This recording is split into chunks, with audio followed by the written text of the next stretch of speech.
Hello Yuki Bandit. So we're going to be looking at chord charts today in this video, and I'm going to be using Who Stopped the Rain as an example, as it was one of the songs we looked at last week in our live session, and we used the chord sheet, and there was a couple of things that came up that were quite, not complex, but quite hard to understand what it was telling us to do. And we also found out there were some problems that it was actually wrong. And this happens quite a lot, especially in ukulele chord charts, because a lot of chord charts are made in such a way that it's simple for you to strum along with, but some songs, especially when they're pop or rock songs, aren't always that simple, and there could be a really unique rhythm or a breakdown where it changes slightly, and obviously trying to write that in a simplistic way doesn't always cut it.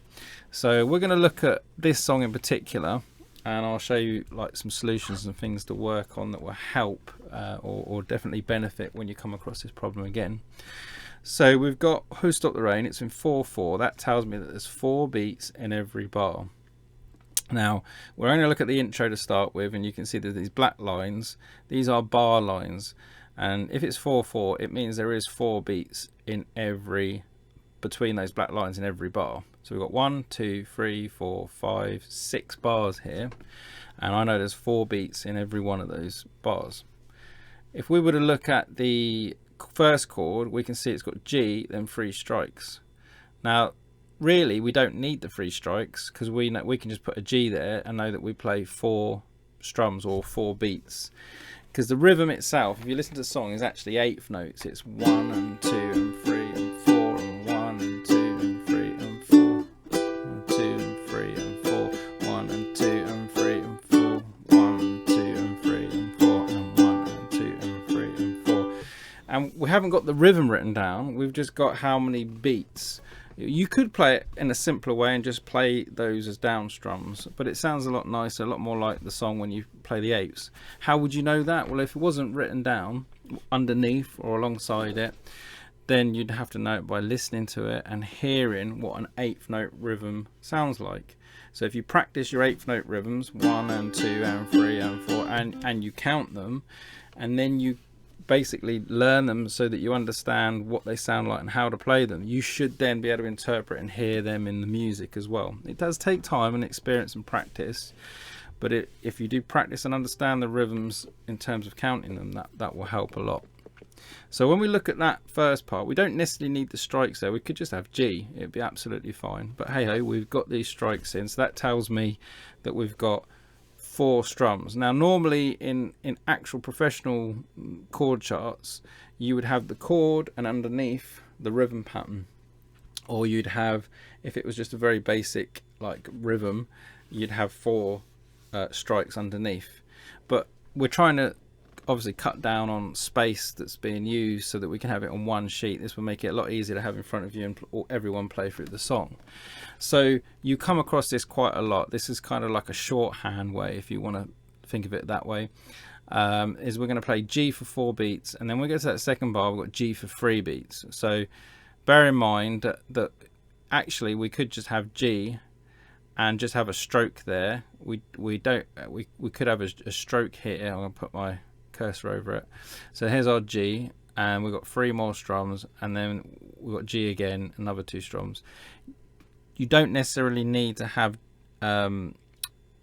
these strikes there, because we know that it's 4 beats, but we have, and if we're going to put them again on this one, we know that we got 3 strums or 3 beats it's taken up. Now you don't really need the G there. You could just put a strike, because we're already playing the G and we're not changing, and that would be fine as well. But this is the sort of thing you get across. There's lots of different ways that people will write it down that aren't necessarily wrong. It's just the information might be slightly different. So if you saw it as G and then 3 strikes, you know that's 4 strums. On the second bar, G and 2 strikes would be another 3 strums. And like I said, this is a space saving method. I would prefer it if I saw the chord and I knew exactly what the rhythm was. That would really be helpful, but it's very difficult to do on these charts. So this is the shorthand way. We hit the D here on the 4th beat of the bar, and that's just 1 strum. Notice we've got no strikes after it, and that gives us our 4 beats in the second bar, which would be 1 and 2 and 3 and 4. Now it's just 1 strum on that D, but you need to know it. If you hear the song,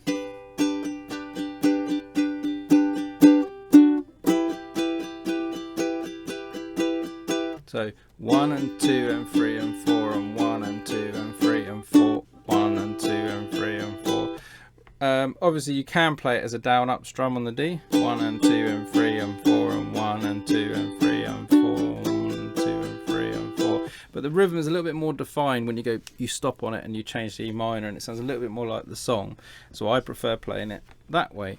But yet again, neither would be particularly wrong as long as you're playing the chords in the right place. If you're playing in a crowd of people and you're changing the chords in the right place, it's going to sound fine. It's when you mistime these chord changes that it goes wrong. So we've got a G for a bar, a G for 3 beats, D on the 4th. Now we're going to E minor, and it's basically a mirror of what we've done here. And we could have the same thing. We've got E minor doesn't have to have the 3 strikes. It just has to fill the bar. But we've got it there just to help us, a little bit of extra information to help us understand that there's 4 beats basically, which essentially is what this 4/4 is telling us, which is why we don't need it. We know there's 4 beats in every bar, and that's a bar, and there's E minor in it. Hey ho, this is what we get. So we've got E minor, and then we go to our 4th bar, we've got our E minor again, and then another 2 strikes, which is 3 strums basically, and then on the 4th beat a D. And it's exactly the same as what we did with the G. So we've got our E minor, 1 and 2 and 3 and 4 and 1 and 2 and 3, 4. There's my D, and then I'm going to go to the G. I'm just going to move this mic a little bit out of the way so you can see my fingers.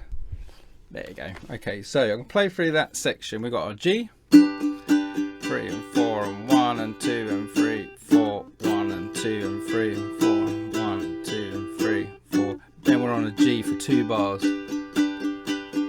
Yet again, we could just have G in those bars and not have the slashes. Literally just have G and not have the slashes, and it would be absolutely fine. I'm leaving it for the moment because we've used this chart and people are kind of familiar to what that means, and these are in some of the other song charts. Okay, so we've looked at the intro. Now we're going to look at the verse, and commonly you'll see 2 ways of these chord charts being written when it's just lyrics and chords, and that is the chords above the words or the chords in with the words. And here we've got it in with the words. Why would we do that? It's space saving. So if you think about it this way, if you've got the chords above the line and then the lyrics underneath, you're using 2 lines per line of chords, so, or line of music. So if we were to do that throughout, it's going to take up a lot more room, and to get it on 1 sheet we'd have to get that font really small, or it'd be on 2 sheets. Now, ideally you want it on 1 sheet and you want the font as big and clear as possible. So what we have here is the chords within the lines, which will be a little bit less accurate because you can't put it on those certain letters where the words come in. But if you're familiar to the song enough that you can hear where those chord changes are and hear the vocals, then you got to rely on that experience and that knowledge to give you that little bit more extra information that you need. So this is more of a shorthand chart. It's more of a very basic version that gives you a rough guide of what's going on in the song, and it's the lyrics that most people want to be able to sing when they're playing. So the lyrics have got to be quite clear, and the bigger the font the better. So when we look at the second line, we've got G minor, C, G. So knowing where those changes, yet again hearing where those chord changes, and I'm not going to go through this song in specific to this chord progression, just explaining what you should be listening out for, because we did this in the session and this bit was fine. So this song is actually in the key of the record, so you put it on and then you play just along with the chords and listen to where those words are coming and listen to the chord changes, and if you can hear where the chord changes are and you can hear on what words those chords are coming in, you're fine. And then you don't need that extra information. If you struggle with this though, the suggestion would be find a chart that has the chords above each line, and you might need to have 2 or 3 pages and it might be in smaller font, but that's the trade-off that you have if you need that extra information written down. So that's the verses, and that's kind of a common thing you're going to have. You're going to have sometimes you'll look at a chart and it'll be really obvious because you know the song really well, and then other times you might not be as familiar to the song, and it takes you a little while to work out where these chords are being changed. Now in traditional music you'd have exactly how many bars you're playing underneath, and you'd have all this extra information that takes a little bit of knowledge and understanding to understand exactly what's going on in the music. But what we have here, like I said, is more what you're gonna really want to work with and get familiar to. And I will show you that. I will show you exactly what I mean. So I'm going to take it down. We've got our two lines, two verses if you like, and Who'll Stop the Rain is at the end of each verse. So if you like, C, D, E minor, G, G is Who'll Stop the Rain. And at the end of this G and G is telling me there's 2 bars. Because we've got a line, a chord, a line, that's telling me there's 2 bars of G before going into the next part, the next verse. And this is the bit, this is the complex bit. You'll see what I've got here as opposed to what's on this one. So this one here is the break that we had, that we tried to work with in the live session, and you'll see that it's got E minor, 2 strikes, a G, then a D and 3 dashes, A minor, 2 strikes, C, etc., E minor, 3 dashes, D, 3 dashes, G, and then some lines. And it's like, it's crazy. It's really difficult to understand what's going on there. If I play the break, it should go like this.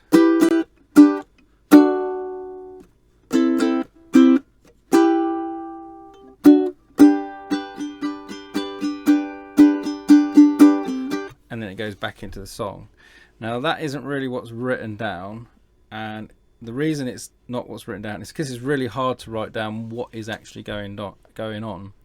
So we've got E minor, which is telling me I've got 1 strum or 1 beat, and then another 2 beats, then a G, and then a D, and the dashes represent, so I believe, is a ringing. So you let it ring for those 3 beats after the initial strum. 1, 2, 3, which give you 4 beats. 1, 2, 3, 4, which is the bar, which is fine. So that's okay. And then we got our A minor for 3 beats. 1, 2, 3. Then a C for the 4th beat. E minor 2, or 1, 2, 3, 4. Then a D for rest for 4. 1, 2, 3, 4. Then a G, 2, 3, 4. G, 2, 3, 4. As you can tell, if I was to play that,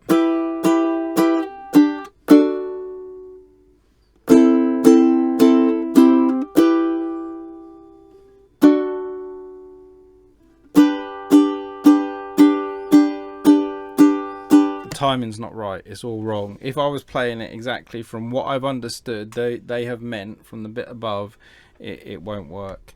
And the reason why is because it's a lot more complex than what you can do with these symbols. And here's my solution, my written down solution. Yes, it looks confusing to someone that is not into sight reading or playing proper music charts, or are not on a more of a professional level, but this tells me exactly what's going on. Now you don't necessarily need to understand this, you just need to be able to hear it and assimilate some of this information. So what's going on here? Well, the E minor is played for 2 quick strums, not 2 normal beats, 2 quick strums, and that's what that symbol basically is, a quaver. It means we're playing a 1 and then there's a rest between that chord, and that's what that little symbol means, that's a rest. So we've got our 2 quick strums, a little rest between the chord, and then a G and a little rest, and then we hit a D. Now that D comes in on the 4th beat and it rings throughout the next bar. How would you write that using those other symbols? If you know you haven't got a symbol for 2 quick beats, you haven't got a symbol for a rest, and if you were to put the chord in the bar before, how would you, where would you put it, or how would you put it in such a way that you know that that's then rested and tied? So very complex, not easy to do.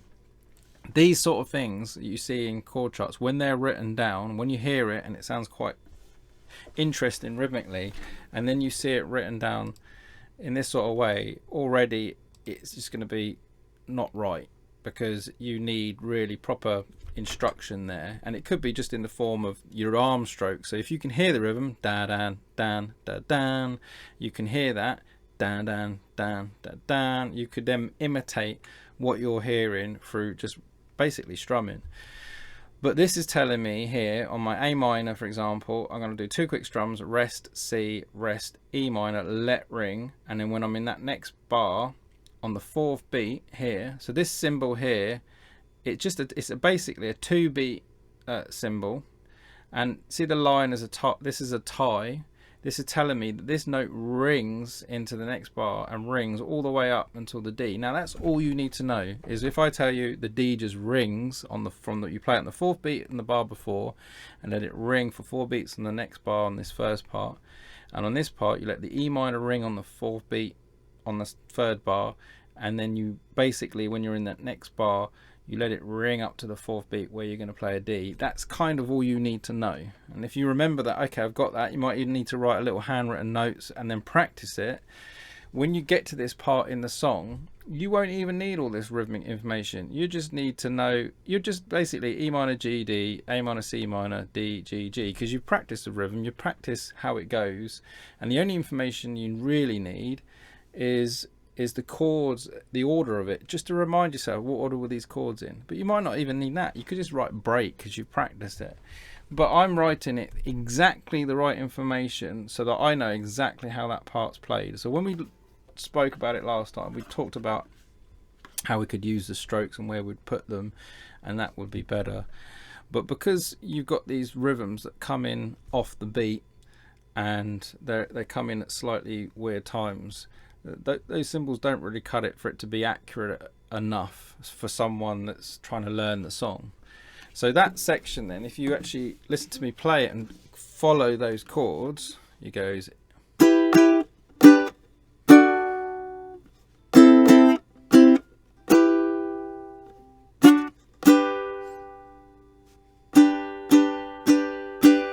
yeah, that is actually the rhythm. Now you could put a little bit of extra rhythm in there as well.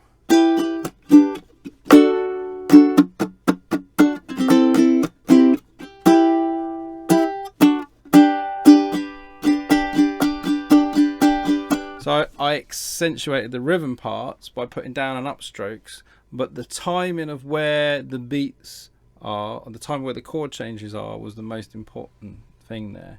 So this is the version that I will use, and if you don't quite get it or don't quite understand it, the only other solution would be not use this, because that doesn't really help either. It will be literally to follow the chords E minor, G, D, and when you listen to the song, try and say what the chords are as you hear them. E minor, G, D, A minor, C, E minor, D, G, 2, 3, 4, G, 2, 3, 4, and that would be a really good way. And like I said, that is a little bit hard to do without the experience and knowledge, but if you work at it and you're aware of the pitfalls and then you look for those solutions, it will certainly make life a lot easier. I'm always struggling with chord charts, finding charts that are the right key, have the right information, and I'm always having to edit them and try and make them look a bit more accurate, and sometimes I have to forego the professionalism and forego having really accurate information to get it on one sheet, because the song is simple enough that you will pick up how those intricacies go, because they're not that intricate that you need it really written in too much detail. It could be explained to you, for example. So the most important part of the song, if you like, is the timing, the rhythm, the chord changes, and if we're going to play the break, then obviously we need to practice it and hone in those changes, and this will certainly help. So before I finish off, because obviously you're now back into the verse again and the chorus, and the outro is just the same as the intro, and we've discussed that, so there's no other little bits really. Oh, apart from a little intro, because it goes a little arpeggio. Now, because it's a guitar playing it and they've got a lot more notes and they've got a lot more choice, we can't play exactly the same notes as the arpeggio, but we can play the pattern, which is just basically 4 notes. 1, 2, 3, 4. 1, 2, 3, 4. 1, 2, 3, 4. 1, 2, 3, 4. 1, 2, 3, 4. 1, 2, 3, 4. And it is literally going from the 4th to the 1st string. 2 patterns. 1, 2, 3, 4. 1, 2, 3, 4. So 2 patterns on the G, because you've got 1 pattern per bar. So the first G, this is for the intro, arpeggio, 1. Then I'm playing the little D chord in between, which you don't have to do. You could ignore it and let the other part, the band, the other people playing in your band or group play it for you. E minor. So I ignored it that time.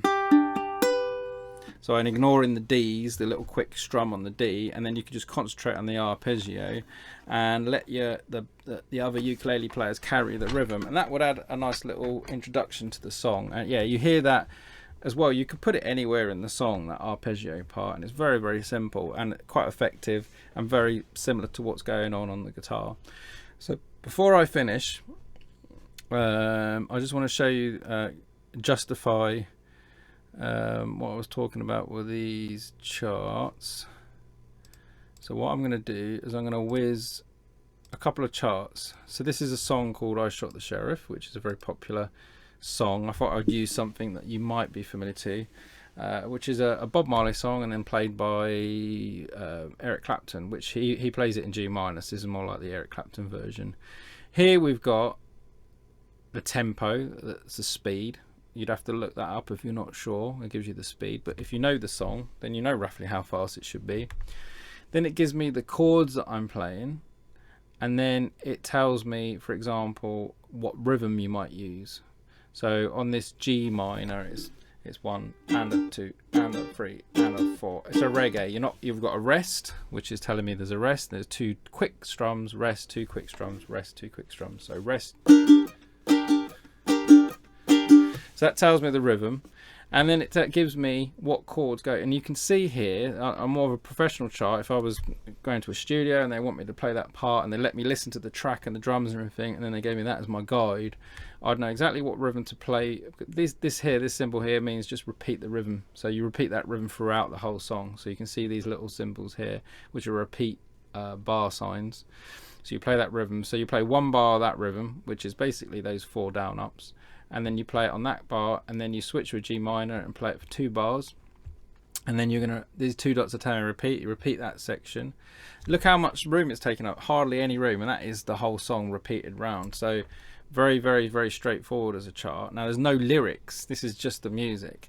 To try and put that in with all the lyrics, because each verse is different, that would then take up loads of space, because you'd have to repeat this and put the words above it, and it would look really hard to follow. So as a ukulele chart, it'd be near impossible. But if you were to learn the rhythm part and then have the simplified version with the chords and the lyrics, then that would be a really good way of doing it, because you're learning the technical part and how long everything lasts for, and just concentrating on the music. And then when you go to sing, you've got that under your belt, so you can concentrate on the vocalization and where to put the certain lines. So if it's quite a complex song you're learning, that will be a good way of doing it. But this is really just to demonstrate what you'd see in a more professional chart. And here you've got a Black Magic Woman. And this is a simpler chart, but it's just to show you yet again, we've got those. This is what I was on about with strikes. You'd normally see the chord and the strikes underneath the chords, so you know how many beats per chord. And because it's 4/4, you wouldn't necessarily need that information, but it is telling me that whatever strumming pattern you're using is played over 4, obviously 4 beats here and 4 beats. There's no specific rhythm pattern. And then you play A minor 7 for 2 bars, D minor 7 for 2 bars, G minor 7 for 2 bars, D minor 7 for 1, A minor 7 for 1, D minor 7 for 1. And on this last bar, which is a D minor 7, you're strumming for 1. This is an accented strum, so you're hitting it for 1 strum and then stopping, and then it goes back into the song after the 4th beat. and it just repeats round and round. So Black Magic was a very simple song.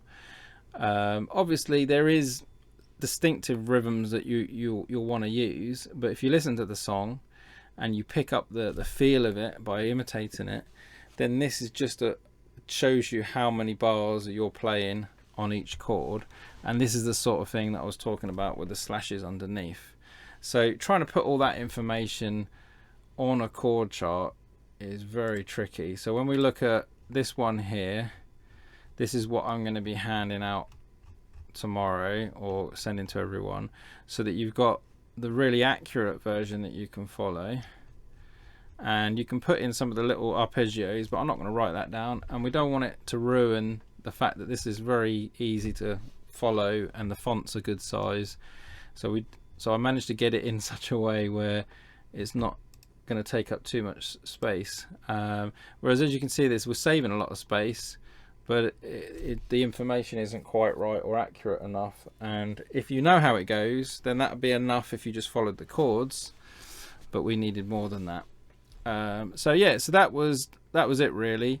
A little bit of a description, because we talked about it and it seemed like there was quite a few things that were confusing about the elements of chord charts that we get. And if you play a chord chart, or if you play a chords and lyrics sheet from a book and it doesn't sound right, it probably isn't. So don't think that it might necessarily be you that's playing it wrong. It might be the fact that it's written in a different key than the original that you're familiar to.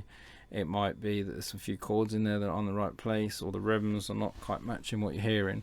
So your ear has to, as I would say, as someone learning to play these songs on a ukulele and not wanting to learn all the sight reading, all the theory too much, you need a little bit of that knowledge, but not into too much depth. Then your ear is your biggest asset. You need to be listening to songs, really hearing the rhythms and really getting used to. And if you struggle with the actual original songs, look for ukulele cover or ukulele play along. Listen to other people play them, and if someone's doing a good job and they're playing it really well, watch what they're doing, watch their rhythms, watch where they're changing chords, and copy that version. And hopefully these ideas of being able to follow the song and using your ear more will help you decide on how accurate a chord chart is, or decipher what's going on in the chord chart better. So there you go. That's my my speech for today, and I will see you guys soon in our next live session, and have fun with this. I hope it helps, and I'll speak to you soon. Over and out.